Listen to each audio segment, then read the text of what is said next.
The phone slipped from my fingers, clattering onto the hardwood floor with a sharp crack that echoed through the silent apartment like a gunshot. My breath caught, ragged and uneven, as the text burned onto my mind. Meet me at the pier tonight. 8 p.m. Don't tell Elise. It was from Caleb, my boyfriend of 3 years, sent to a number I didn't recognize. My thumb hovered over the screen, trembling, my heart pounding a frantic rhythm against my ribs. The words made no sense, at least not yet, but they tore at something deep inside me, something I had been avoiding for weeks. The apartment smelled of burnt coffee and lavender candles, a combination that churned my stomach as I froze in the living room. Caleb's jacket hung over the chair, its leather molded to his broad shoulders. I could still hear his laugh from last night, warm and easy, as we had sprawled on the couch, watching old sitcoms.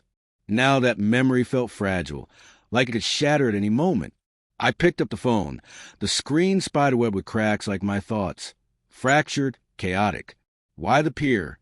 Why secretive? My mind demanded answers, but my heart whispered a warning. You already know. The signs had been there, hadn't they? The late nights at work. The phone angled just out of view, his eyes darting away when I asked about his day. Little things I had brushed off as stress, quirks, or habit. Caleb was a graphic designer, always juggling deadlines, always networking. I had rationalized everything because love makes you blind, makes you foolish. I sank on the couch, the cushion sagging under me, and stared at the message again. My fingers itched to call, to demand answers, but a cold dread froze me. If I asked, the truth would shatter everything. Instead, I opened my laptop, hands shaking as I logged into his cloud account. We had shared passwords once, a symbol of trust back when everything felt unbreakable. Now, it felt like betraying myself to use it. Photos loaded slowly. Our life together, captured in digital frames. Us at the beach, laughing at a festival, kissing beneath Christmas lights. Then I found a new folder labeled work trip. My pulse hitched. Caleb hadn't mentioned any trip. I clicked, and there she was, a woman with dark curls, a smile that cut sharper than glass. In one photo, she leaned against him at a bar, her hand resting on his arm. In another, they stood on a pier I didn't recognize, her head tilted against his shoulder. My chest tightened, a vice squeezing the air from my lungs. The timestamp showed last month, when he claimed he was at a conference in Chicago. I slammed the laptop shut, breath catching, the room tilting, walls closing in, their pale blue paint suddenly suffocating. I wanted to scream, to throw something, but all I could do was sit there, drowning in the weight of denial. He wouldn't, Caleb wouldn't. Not after everything. Our late-night talks, our future plans, the way he held me when my mom got sick. But the evidence mocked me, undeniable. The clock edged toward evening, every tick hammering at my nerves. I could confront him now, but what would he say? Lie? Apologize? Or worse, confess with that calm, detached tone he used to avoid conflict? No, I needed proof. Proof that would burn the last shred of hope clinging to my heart. At 7:30, I pulled on my coat, the wool scratching my skin, and drove to the pier. The night air was cold, sharp with salt and seaweed. The boardwalk stretched beneath flickering streetlights, wooden planks creaking under my boots. Couples strolled hand in hand, laughter a cruel contrast to the storm inside me. I tucked myself behind a shuttered ice cream stand, the peeling paint rough against my back, and waited. At 8:02, Caleb appeared unmistakable, tall, slightly slouched, hands in his pockets. My heart lurched, a mixture of love and rage. Then she arrived, the woman from the photos, curls bouncing, red coat a splash of color against the gray night.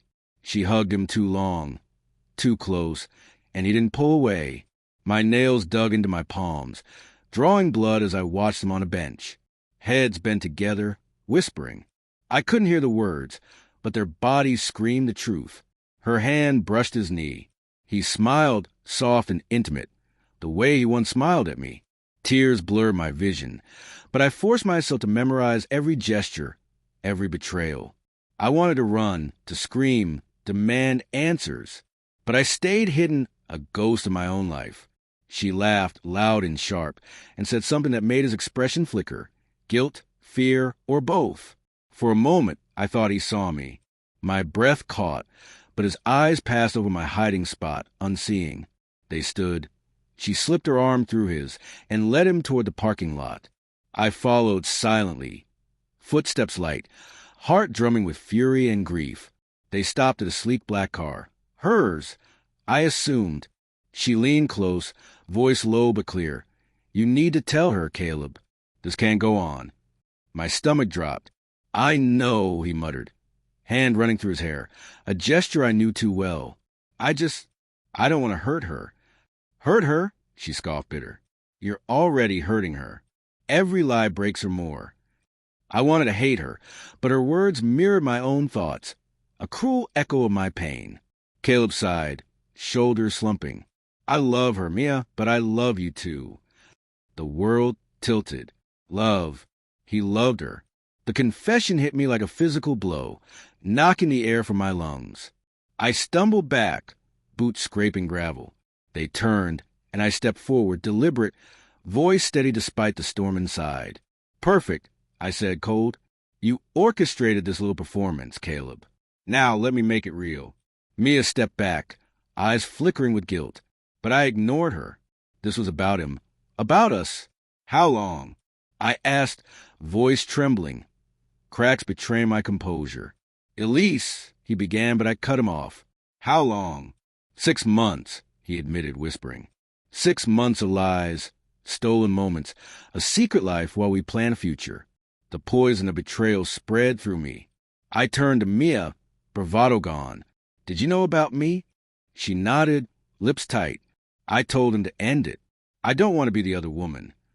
But you were, I said sharply. Both of you were. Caleb reached for me. I stepped back, a chasm between us. I didn't mean for this, he said, voice breaking. I never wanted to hurt you. Then why did you? No answer could undo the damage. I looked at the man I had loved and saw a stranger. The pier, the ocean, the night, all faded, leaving only the raw, bleeding truth. I turned and walked away, footsteps echoing on the boardwalk. Caleb called after me, desperate, but I didn't look back. In my mind, our planned future shattered like my phone screen. Driving home, tears streaming, a strange clarity emerged. This wasn't the end. It was a beginning. I would rebuild, piece by piece, without him, and one day he would realize what he had lost. The twist came later. A letter found in his jacket pocket, written but never sent, dated the day before I discovered the text. He had chosen me, or tried to, but it was too late. Betrayal was real, and so was my resolve. I burned the letter, flames curling around his words.